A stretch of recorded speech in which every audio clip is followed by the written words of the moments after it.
Yeah, Hotep. This is Kemet Prince here.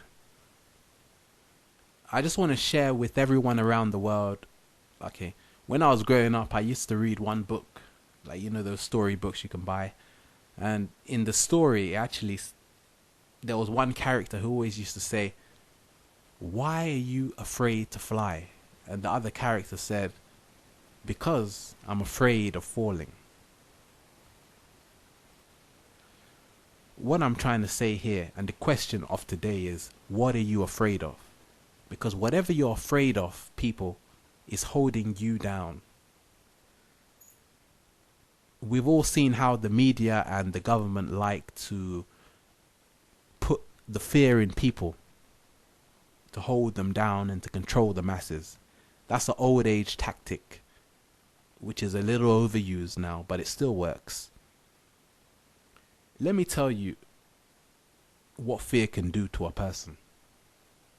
First of all, there are actually two forces in the universe, and you can confirm this for yourself. Love, which is the first one, and the other one is fear. Just two, but they're the same thing. Anyway, I'll get back to that later. But love and fear are the two forces that work together in the universe to create balance, you see. And you can use either one to benefit you, you see. But the thing is, it's like a battery. It's the same battery, but it has a positive and a negative charge. It's the same one force. What I'm trying to say is that let's look at the destruction of fear. Scientists have now confirmed that fear has a chemistry. Love has a chemistry. When you are in fear, the body releases a liquid into the bloodstream. That's how dangerous it is. When you're in a love state, the body releases a liquid from the brain into the bloodstream. Yeah. That's how deep it is, you see. So everything that you think and feel will manifest into a physical form. There's no doubt about that. So when we ask ourselves, what are you afraid of? You could say, I'm afraid of dying. You can say, I'm afraid of having no house and no food to eat.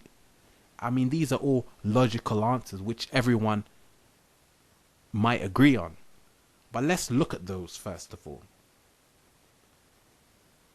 We knew in ancient times that energy could never be destroyed because it was never created in the first place.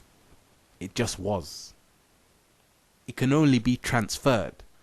So for us in the ancient Africa, I don't even like to use the word Africa because, Africa was a name given to us by the Romans who stumbled across a province in North Africa.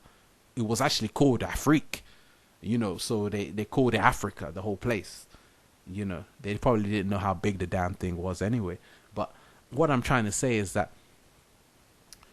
people have to understand what fear does to them. Because everything is chemical, by being in fear, you are producing chemicals into your body which will manifest themselves physically. So depending on what those chemicals are, they can make you fly or make you fall. Comes back to the story. What I'm trying to say is that, do you know that if a human body is left alone without any drugs in it, it can produce the exact same responses and it can stimulate itself like a drug? Your body can make cannabis, or it can make the effects of cannabis into your bloodstream. You can make your own speed. You can make your own LSD. That's how powerful the brain is. The brain is a self-contained pharmacy with no cost. That's how I like to define it. You see what I'm trying to say? So people have to understand is that whenever you have an emotion, there are many types of emotion. Whenever you have an emotion, it's always linked to a chemical in the body. And if you're not careful, if it's a negative chemical, it will manifest into a physical state. So I ask everyone to question themselves, what are you afraid of? And then rethink what you are afraid of, because really you should not be afraid of anything. Thank you. Hotep.